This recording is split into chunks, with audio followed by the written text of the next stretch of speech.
Olá, internautas que acompanham o site Toledo News, eu sou o Kelvin Polassi e nós estamos chegando para mais uma entrevista.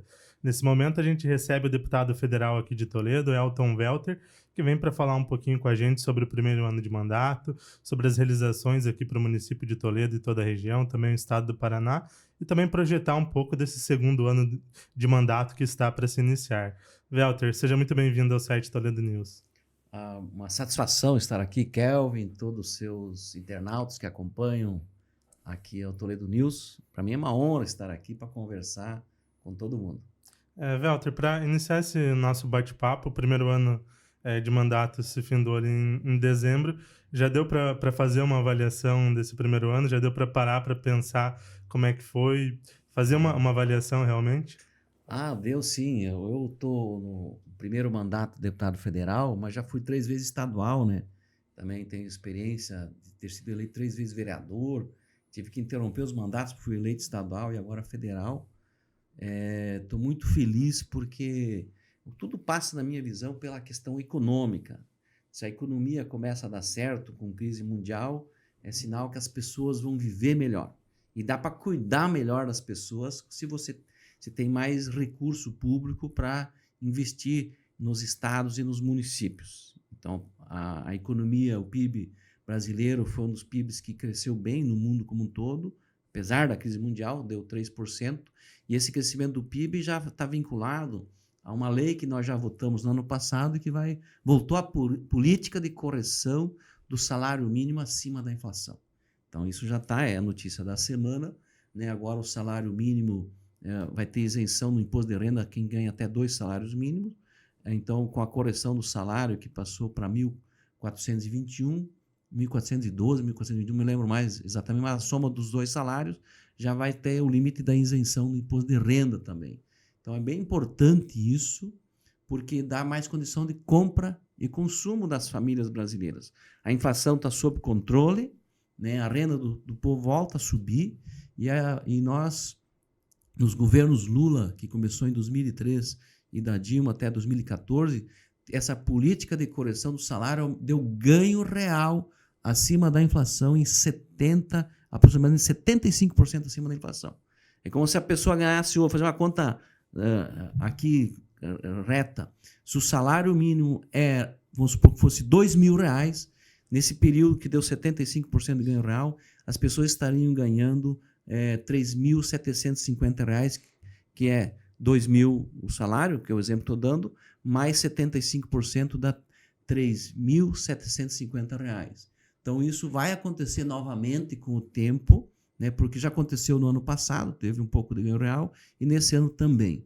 Então, isso vai ficar mais fácil as pessoas irem no supermercado, comprar os itens básicos, vai ser mais fácil as pessoas pagarem a prestação de um consórcio de uma motoca ou até de um veículo, ou comprar um presente para o filho ou para o neto no aniversário dele, e fazer a fumacinha do final de semana, a carninha, né?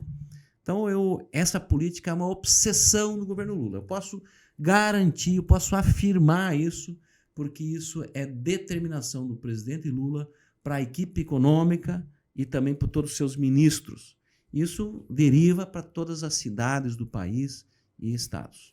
Uma questão que você citou foi a questão da tributação ali do imposto de renda, que agora, a partir de 2 salários mínimos, até 2 salários mínimos, as pessoas são isentas do imposto de renda. Na campanha, o presidente Lula falou de R$5.000. Isso é algo, no contato que você tem com o governo, com as figuras de liderança ali, algo que ainda está no vislumbre do governo? Está, é só uma questão de tempo. É uma questão, se a economia permitindo, e vai permitir pela ascensão que está tendo os negócios no país, vai chegar, nós vamos conseguir cumprir até o final do governo a isenção do imposto de renda até R$5.000. Isso é bem importante, isso vai ampliar a faixa de isenção, isso é uma distribuição indireta de renda, é colocar o rico no imposto e o pobre no orçamento, porque daí se ele não paga imposto de renda, ele vai conseguir comprar comida ou pagar as coisas da questão doméstica. E já falando nesse princípio de melhorar a renda do nosso povo, este ano de 2024, em função da votação da reforma tributária, nós vamos dar carga para votar 2 leis importantíssimas para ajudar o povo brasileiro, que será o zero de imposto para a cesta básica. Nós vamos definir o que vai entrar na lei que vai ser considerado da cesta básica. É óbvio que vai ser os produtos que não são supérfluos, aqueles produtos que são os itens básicos do consumo de uma família. Então, esses itens vão entrar nessa lei para serem zero de imposto. Por consequência, vai ser mais em conta para as famílias consumirem esses produtos que vão estar nessa lei de isenção de zero imposto. Outra lei, a segunda lei, que eu considero tão importante quanto essa, é a lei do cashback. O que é o cashback? Que vai devolver imposto também para as famílias até tal faixa de renda. Então, essa lei também a decisão vai ser em torno de qual é que vai ser o limite da faixa de renda, que vai ser a linha de corte, que vão receber impostos de volta. Por exemplo, vai comprar uma geladeira, ou uma coisa que é um item básico, uma mesa para cozinha, um fogão, né? Dependendo da renda, vai ter imposto devolvido para esse consumidor que é o menos abastado da sociedade. Então, isso é muito importante.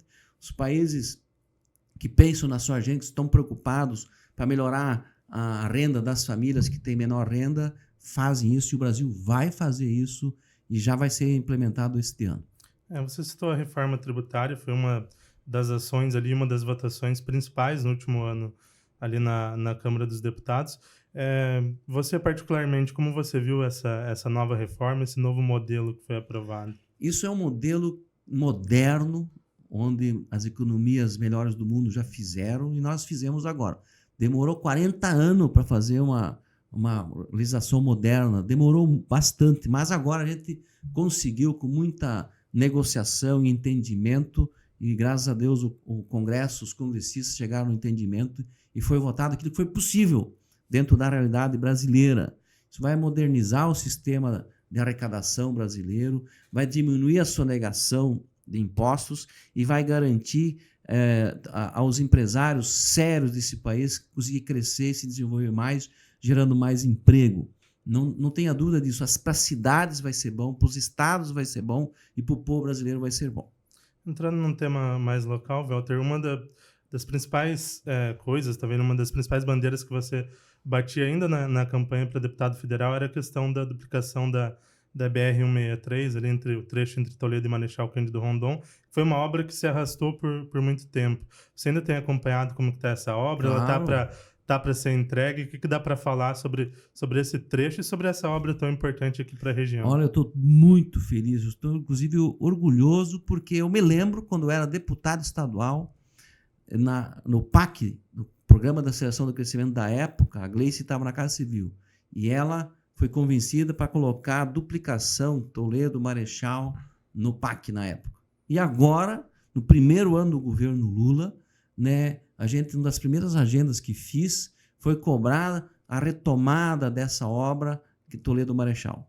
Inclusive, agora já fiz ofício convidando o presidente da República e o ministro dos Transportes para vir para a inauguração, que pode acontecer nesses próximos meses aí, agora em fevereiro ou em março, que termina então, a obra já está findando. Está finalizando, está a coisa mais linda.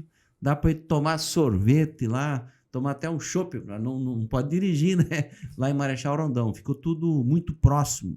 Aliás, essa integração entre Toledo e Cascavel, que também aconteceu na época, no primeiro ano do governo Lula, em parceria com o governador Requião, a duplicação do Toledo e Cascavel, agora se consolida esse trecho de Marechal, Toledo e Cascavel, tudo duplicado. Então é muito bom isso para o desenvolvimento regional. Estou muito feliz.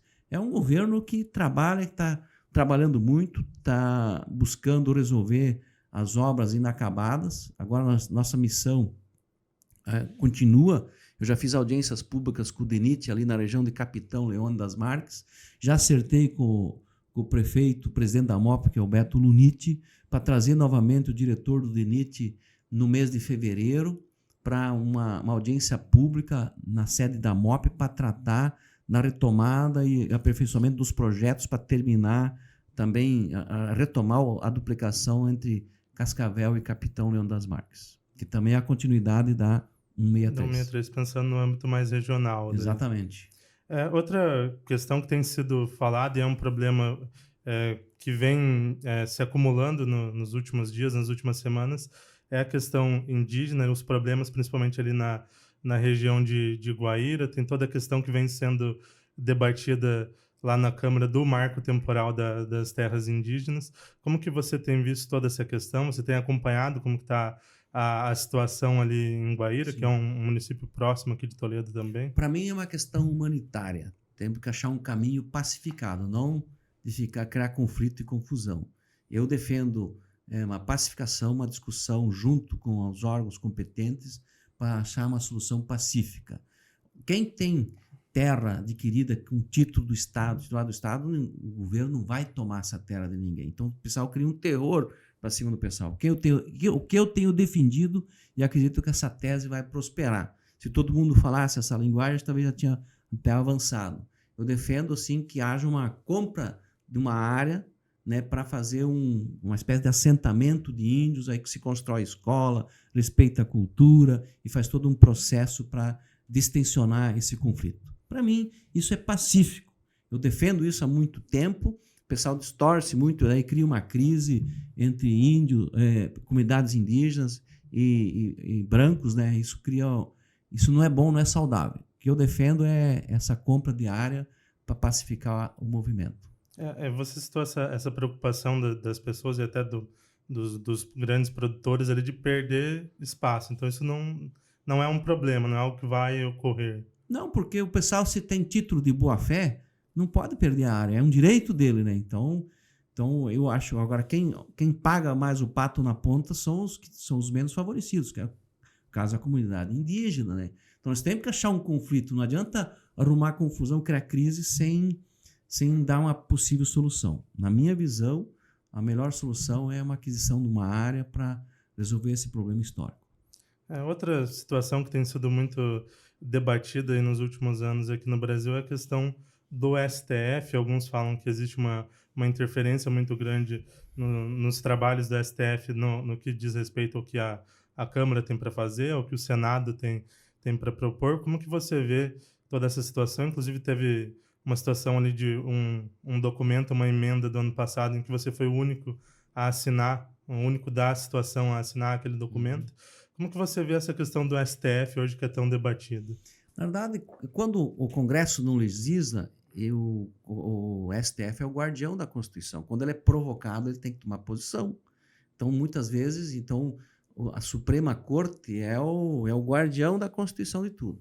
Quem tem que legislar, fazer leis, acertar aquilo que não tem dubiedade de interpretação daquilo que é da lei, se a Câmara não faz, se o STF é provocado, ele tem que tomar uma posição e decidir.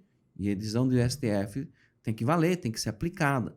Então, eu vejo assim que tem que ter harmonia entre os poderes, né? Se o Congresso não toma iniciativa e é provocado, o STF toma posição. E tem legislações que são assinadas, né, que são para tramitar. Isso não significa que vai ter voto favorável no mérito. E você acha que essa situação é uma situação que vai se prolongar, essa rusga, vamos dizer assim, que tem? Você acha que é algo que é muito mais visto pela oposição nesse sentido? E se você também vê algum exagero na atuação do STF? Eu não vejo exagero porque eu acho que tem que ter harmonia entre os poderes. É que o STF também fica esnucado muitas vezes. Se ele é provocado, ele tem que se posicionar. Onde vai? Não tem outro lugar, não tem outra forma. Então, o STF é o guardião da Constituição e quando ele é provocado, ele tem que tomar decisão. E se ele demora demais, ou o Congresso legisla sobre aquilo, porque o STF não quer tomar decisões que não sejam de acordo com a legislação. Mas se ele é provocado enquanto não tem legislação, ele tem que tomar posição. Então, o ideal é que o Congresso vote as leis, né, de acordo com os princípios que dão as garantias individuais para todo mundo e coletivas, né, para não ter esses conflitos. Enquanto isso não acontece, geralmente alguma instituição, de acordo com a Constituição, vai provocar o STF para produzir um entendimento. Outra situação, aqui já entrando mais no âmbito local, no último ano vieram algumas verbas através do seu mandato, principalmente para a área de saúde, falando do Hospital Bom Jesus, para o próprio Hospital Regional, para a UPA. Dá para dizer que essa também é uma meta do trabalho enquanto deputado federal, contribuir com É. com a área de saúde? Sim, eu acho que todo cuidado é pouco na área da saúde. Tem que fazer muito investimento, porque depender de mim, não vai faltar recurso para essas áreas. Tenho limites, obviamente, mas a cidade precisa ser ajudada, tanto no regional, como na UPA, como nos hospitais filantrópicos, como é o caso do Bom Jesus, que também eu tenho ajudado bastante e vou ajudar sempre para estruturar a questão da atenção básica em saúde, que é a responsabilidade do município, nos hospitais que são credenciados e têm pactuação com o governo do estado do Paraná, que é média e alta complexidade, aqui no caso em Toledo é o Hospital Bom Jesus, parece que o regional agora também já pactuou, vai fazer algum serviço de menor complexidade, que também vai receber do estado para isso. Então nós vamos ajudar em todas as frentes na saúde, porque isso para nós é uma obsessão. Saúde pública, ela precisa ser cuidada com muita atenção. Inclusive agora, sobre essa questão da dengue, né? Então tem que ter uma conscientização em massa, o povo precisa limpar o lote, o povo precisa não deixar acumular água, isso pode matar o vizinho, pode matar o filho do cara que está descuidando. Então é um momento difícil com esse calor, com as chuvas que são recorrentes aqui, a proliferação do mosquito da dengue é muito séria. E aí sobrecarrega a UPA, vai para os hospitais e a dengue, ela, conforme os pacientes, ela é fatal. A gente está numa situação ali crítica da dengue, como você falou, inclusive em Toledo a gente teve quase 100 casos somente na última semana.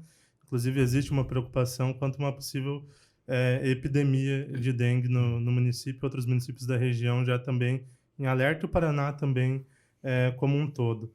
Uma questão nova que aparece é a questão da vacina para dengue, a Qdenga. Algumas empresas privadas já estão ofertando essa vacina. Existe alguma coisa já no Congresso, ou você que é mais próximo ao governo federal já do debate para trazer também essas vacinas para o SUS, para os municípios, para todo o Brasil? Sim, a ideia é essa. Então já começou no município de Dourados, foi feito de referência pela fabricante da vacina. Então o governo vai trabalhar intensamente para vacinar o público-alvo que oferece maior risco caso seja contaminado com o vírus da dengue, né? Então o governo, isso é uma política nacional, né, de vacinação que vai sendo implementada gradativamente, que vai chegar em todos os municípios brasileiros onde tem mais o mosquito da dengue, no caso. Então, é uma política boa de prevenção, de cuidado com as pessoas, como é a política de vacinação contra a gripe, que o público prioritário são os idosos, também se estende para os demais públicos.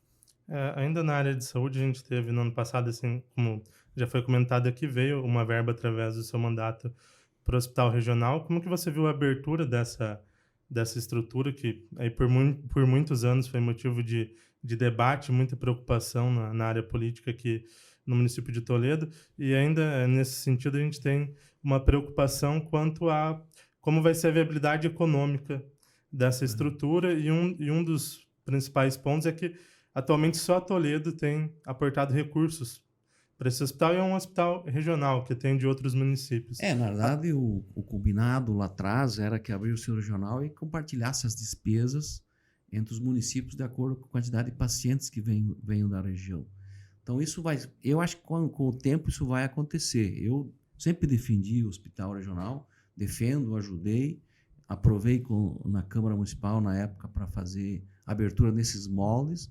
Eu defendia que fosse pela EPSER na época, mas eu fui voto vencido, mas não discordei do método. A EPSER estava se dispondo agora com o novo governo a retomar. Quer dizer, pela EPSER, a gestão do hospital ficaria, inclusive com os funcionários, tudo de responsabilidade da Universidade Federal do Paraná. Mas essa fase já passou, agora vamos tocar o hospital assim, e o que depender de mim eu vou ajudar. Entrando mais especificamente no governo Lula, você que é muito, muito próximo ao governo, é do partido do presidente há muitos anos, como que você avalia esse primeiro ano e 1 ano e 1 mês de governo Lula? Na minha visão, superou as expectativas. Por exemplo, o mercado previa que o PIB ia crescer menos de 1%, deu 3%. né? O Brasil hoje é o segundo país que mais recebe investimento, né, de empresas internacionais. As notícias do dia de hoje, né? Hoje é dia 25 de janeiro, né? Ontem o Lula estava com uma grande montadora, assinou um contrato que vão trazer grandes investimentos para cá. Essas montadoras de automóveis, elas vêm para o Brasil, quando vêm fazer investimento, o anúncio foi de 7 bilhões de reais. Isso é dinheiro, por que eles vêm para cá? Elas são empresas do mundo todo, porque estão vendo que o Brasil está atrativo e que a economia voltou a crescer. E é importante para o mercado de negócios deles. Nós estamos numa economia globalizada, então o Brasil está no rumo certo.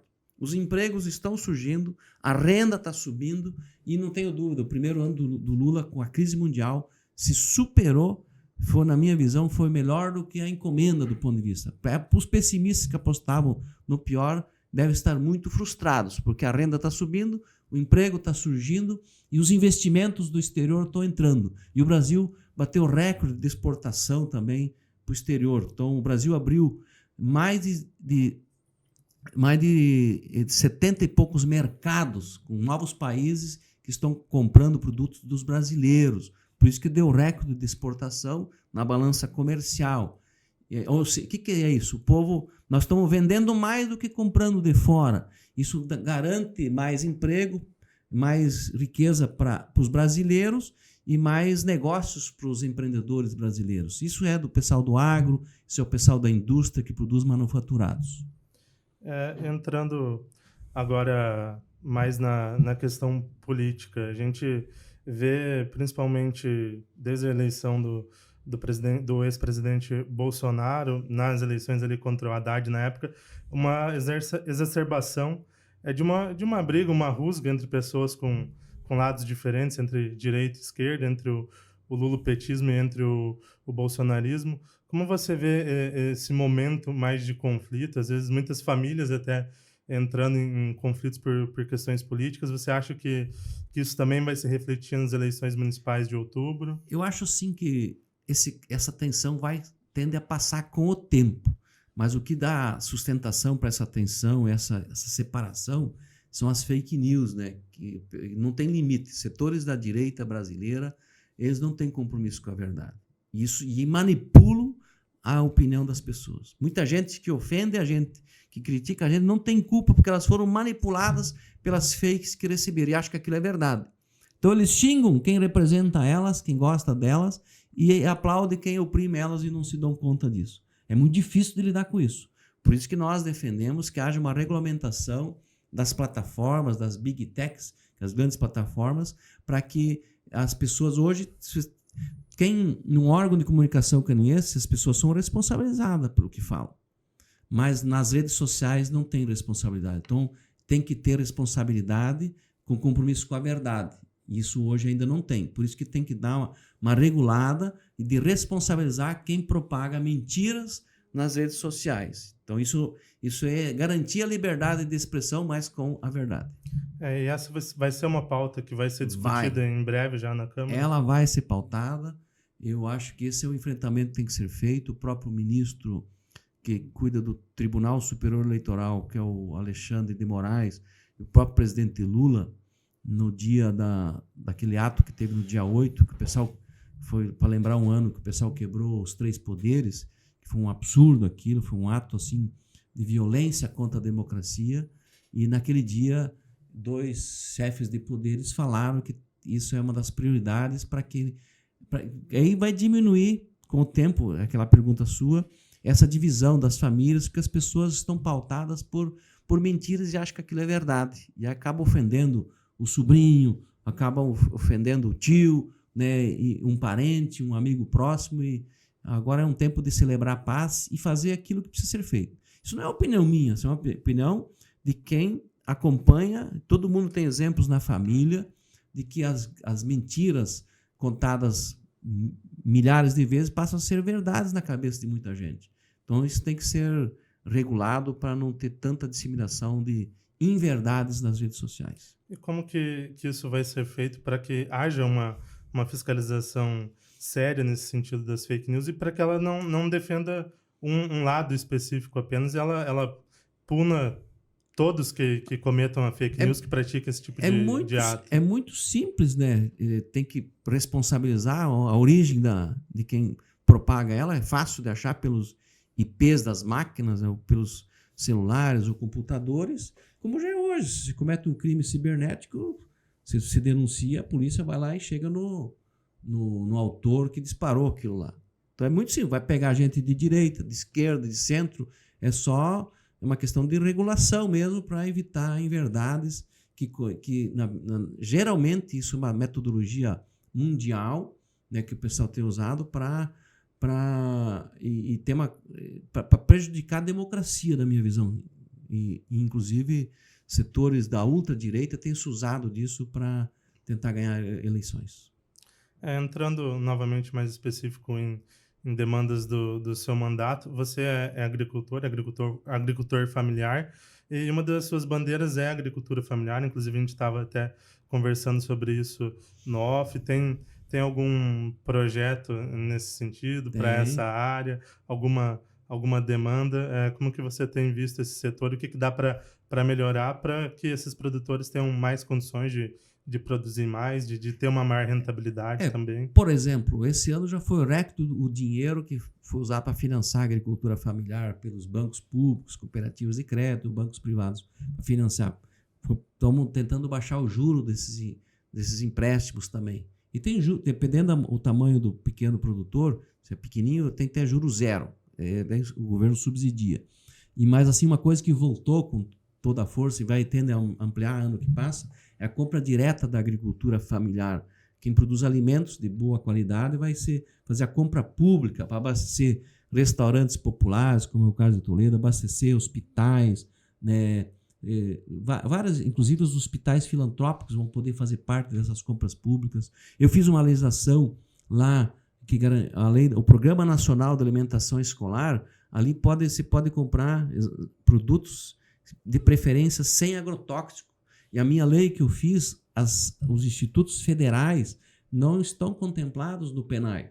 Eu estou alterando a lei do PNAE para comprar mais alimentos da agricultura familiar, para contemplar os mais de 600 institutos federais que tem no país. Aliás, Toledo vai receber um em breve. Eu estou trabalhando muito nisso. Toledo vai ter 3 órgãos federais de educação. Tem a Universidade Federal do Paraná, que forma médicos, tem a Universidade Tecnológica Federal, que forma várias engenharias, que, por exemplo, Toledo tem 2 universidades federais e a estadual, que é a Unioeste. Cascavel só tem a Unioeste e várias privadas. Aqui também, eu respeito todas as universidades particulares, todas são bem-vindas, mas Toledo tem 2 federais e terá mais um Instituto Federal. Cascavel só tem um Instituto Federal e a Unioeste. Nós vamos ter também um Instituto Federal, a Unioeste, e temos já consolidadas 2 federais. Poucas, raras cidades do Brasil que tem isso. Isso foi tudo fruto da luta nossa. Eu sempre fui do PT, sou nascido aqui e tenho convicção de que ajudo a cidade. Ajudei todos os prefeitos, vou ajudar de forma obsessiva todos e todas. Mas a nossa linha é cuidar das famílias que mais precisam. Por isso que a gente não abre mão de defender os princípios de justiça. O que é princípio de justiça? Estender a mão para os menos abastados. Isso não significa que tem que sacanear com quem é mais rico. De jeito nenhum. Todo mundo tem direito, tem que trabalhar, mas tem que dar oportunidade para mais gente. E a melhor forma de dar oportunidade é formação. Então, nesse Instituto Federal, ele vindo para cá, com o tempo, pode ter até 1.000 alunos do ensino médio profissionalizante. Já tabelei e conversei com o prefeito, com o governo local, para garantir transporte e alimentação, né, para esses jovens também. Para se formar, vai ser em período integral e vão sair formados ali com emprego garantido, porque serão cursos nas áreas do desenvolvimento e vocação da cidade e da microrregião. Você citou essa questão da intenção de ajudar todos os prefeitos, enquanto deputado, ajudar quem for o prefeito de Toledo. Como que tem sido o contato com o prefeito Beto Luniti? Independente de questões políticas, você vai estar sempre à disposição para contribuir com o município. Como que tem sido esse contato? Eu estou 100% à disposição do Paraná, da cidade de Toledo, que é a cidade que eu nasci. Eu dialogo com o prefeito semanalmente. Então, tem que separar essa questão política, né, das disputas das políticas públicas que precisam chegar para as cidades. Eu faço isso, sempre fiz isso e vou fazer isso, como estou fazendo, né? Então, inclusive, eu trabalho assim para ajudar nessa parte da saúde, que a gente já falou. Eu acho que o Toledo tem que ter necessariamente e trabalhar fortemente numa política municipal de bioenergia, né, para ampliar os negócios dos agricultores que produzem suínos, aves ou a bacia leiteira. E aí eu estou com um projeto que eu estimulei o prefeito Beto a preparar o projeto. Eu estou tentando liberar esses recursos, em breve acho que eles saem, são para comprar maquinário para quem fazer a transição energética na propriedade, transformar o seu problema ambiental numa solução econômica, que é o caso de produzir biogás ou biometano. Então o município pode entrar com estímulo, com horas máquinas. Eu estou com um projeto para adquirir equipamentos, né? Nós vamos arrumar a verba para o município criar essa política de estímulo. Aí vai ter que fazer uma legislação, caminhar para a Câmara Municipal para aprovar a regra para quem for beneficiado. Vou dar um exemplo. O cara às vezes está com uma granja de suínos, ele tem lá 1.500 suínos, mas aquilo tem que produzir mais, mas só que o órgão ambiental não permite. O órgão vai permitir quando ele resolver aquele passivo ambiental. E essa solução que eu estou apresentando é para resolver o passivo ambiental e poder dobrar a sua produção. Por consequência, vai resolver o passivo ambiental, vai melhorar a sua renda na propriedade, vai aumentar a riqueza do município e vai resolver um problema ambiental. E vai gerar mais emprego, vai gerar mais renda para a família, vai resolver um problema ambiental e vai gerar riqueza para a cidade. Ainda nessa questão do contato político, pela primeira vez, Toledo tem 2 deputados federais.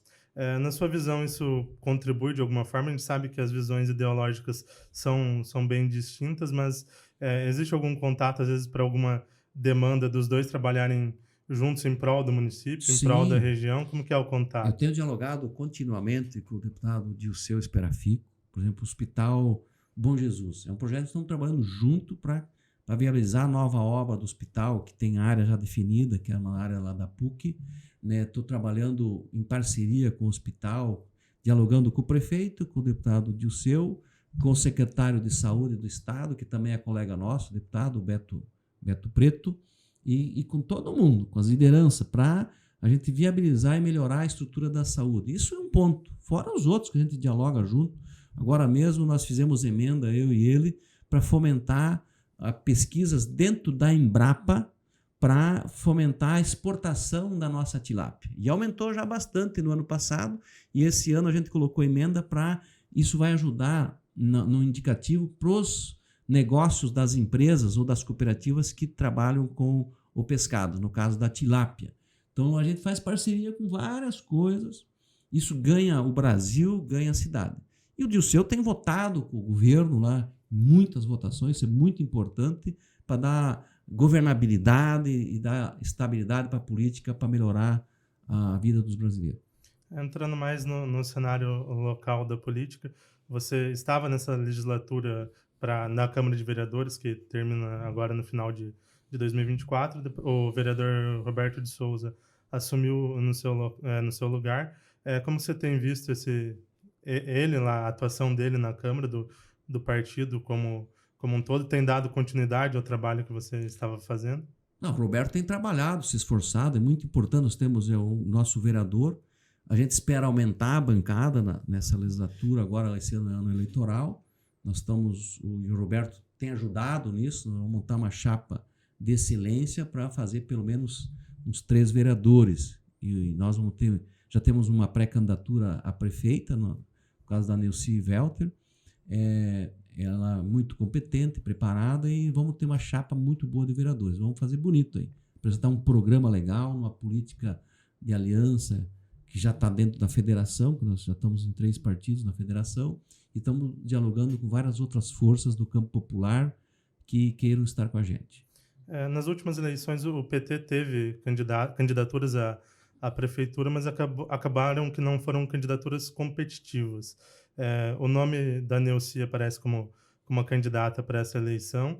Hoje você como deputado federal, vocês têm um vereador lá, o Roberto de Souza, vocês têm o Lula como presidente, você acha que todos esses argumentos podem gerar uma candidatura mais competitiva dessa vez? Com toda certeza, nós estamos preparados para fazer a melhor disputa política de todos os tempos, por causa de vários fatores, né? Um deles é que nós somos o único grupo que trabalhou pela eleição do presidente Lula, confiável e que gosta da cidade. Nós amamos a cidade, nós nascemos aqui, a gente quer produzir o melhor debate político para implementar as políticas públicas, né? O município precisa se planejar melhor para gastar e investir o recurso público onde está faltando. É um absurdo essa questão, por exemplo, vou fazer uma crítica, se zera a fila, mas coloca meio período na creche, na educação infantil. Isso não dá. Como é que essas mães acabam tendo que, talvez, saindo do emprego, arrumar um terceiro para cuidar do filho ou da filha? Então tem que ter o período integral e como o município tem caixa, né, o município anuncia que tem recurso sobrando, tem que fazer os investimentos para diminuir e resolver os problemas das famílias. Porque um dos conceitos que a gente vai ser do cuidado com as políticas onde mais precisa, e em especial com as famílias que moram nos bairros, que são trabalhadores assalariados, para que os serviços públicos cheguem com mais eficiência. Você acha que nas outras eleições o PT estava mais sozinho nas candidaturas? Dessa vez a gente tem a federação, PT, PV e PCdoB, possibilidade de outros partidos parceiros. Você acha que esses novos apoios também vão contribuir para uma candidatura mais forte, para um projeto mais sólido aqui para Toledo? A candidatura vai ser forte, já está forte, e vai vir vários aliados juntos, não tenha dúvida disso. Estamos trabalhando bastante com isso. Walter, para encerrar esse nosso bate-papo, a gente falou bastante sobre esse primeiro ano de mandato lá na Câmara. Agora, a partir de fevereiro, já inicia os trabalhos de novo, as sessões voltam. O que dá para falar desse ano? O que a gente vai ter de discussão, de projeto? O que você está pensando para esse segundo ano de mandato? Eu estou pensando muita coisa boa, né? Por exemplo, já não falei de uma, nós já vamos tratar no final de fevereiro, vai estar numa sexta-feira, sobre a retomada da 163 para Capitão, que é importante o regionamento. Localmente, veja só, eu vou colocar recurso livre na mão do prefeito Beto Luniti para políticas locais, exatamente para sair o recurso ainda esse ano. Eu estou preocupado para melhorar as condições da cidade. Então, isso também são emendas que agora que eu consigo botar recursos. Ano passado, os recursos que saíram foram dos acordos políticos. Como eu sou deputado novo, o orçamento do ano passado foi carimbado pelo ex-deputado federal Enio, que era deputado federal no ano de 2022. Das emendas de 2022 que ele carimbou para 2023, já estavam tudo acertada já, do ponto de vista, não tinha como interferir nisso. E agora que eu cadastrei muitas emendas do orçamento que foi aprovado no ano de 23 para ser executado em 24. Então isso é muito, muito importante. Hoje eu estou me dirigindo à tarde para Veracruz, Diamante do Oeste, para tratar também de ações estruturantes que eu fiz para a cidade. Aqui em Toledo, vou ajudar em muito, não tenha dúvida, o Beto sabe disso, tenho tratado com ele isso. Quero liberar muitos recursos para a saúde e, se eu conseguir, estou trabalhando intensamente nisso, para essa política de bioenergia. Isso para nós é uma obsessão. Para minha visão que sou desenvolvimentista, é a melhor política para melhorar a riqueza da cidade, a renda do nosso agricultor que produz suínos, produz aves, gado leiteiro. O município precisa dar uma solução ambiental sustentável para isso. O município precisa ser vanguarda nisso.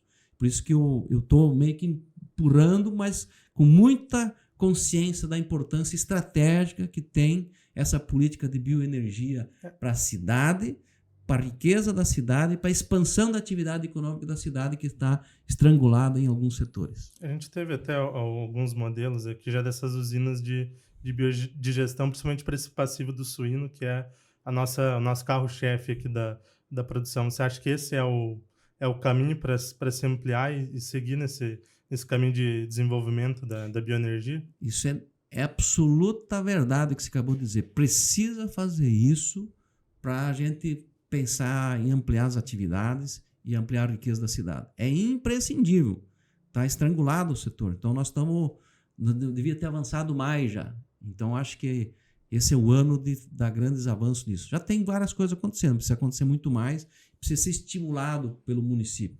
Aí entra os órgãos de fomento, as cooperativas, né, todo mundo nessa parceria para criar essa política de bioenergia, e Toledo pode ser referência nessa questão. Walter, nosso agradecimento pela disponibilidade de vir conversar com a gente, de conversar com o nosso público, de conversar com a população de Toledo e passar um pouco mais sobre o trabalho já realizado no seu mandato e as perspectivas para esse ano. Muito obrigado, estamos juntos, vamos trabalhar bastante e estou à disposição de qualquer cidadão de Toledo, da região do Paraná e do país, para melhorar a situação do povo brasileiro, em especial da minha cidade. Nós recebemos o deputado federal Elton Welter, ele que falou um pouquinho sobre o seu primeiro ano de mandato, os feitos, as verbas trazidas aí para o município de Toledo, para toda a região, falou um pouquinho sobre o mandato do presidente Lula, sobre as perspectivas políticas do PT aqui para a cidade de Toledo e para a região, e traçou também perspectivas para esse ano de 2024. Essa e outras entrevistas estarão disponíveis no nosso site, no www.toledonews.com.br e também nas nossas redes sociais, na nossa página no Facebook, no nosso Instagram, no @site Toledo News, e também no nosso canal no YouTube.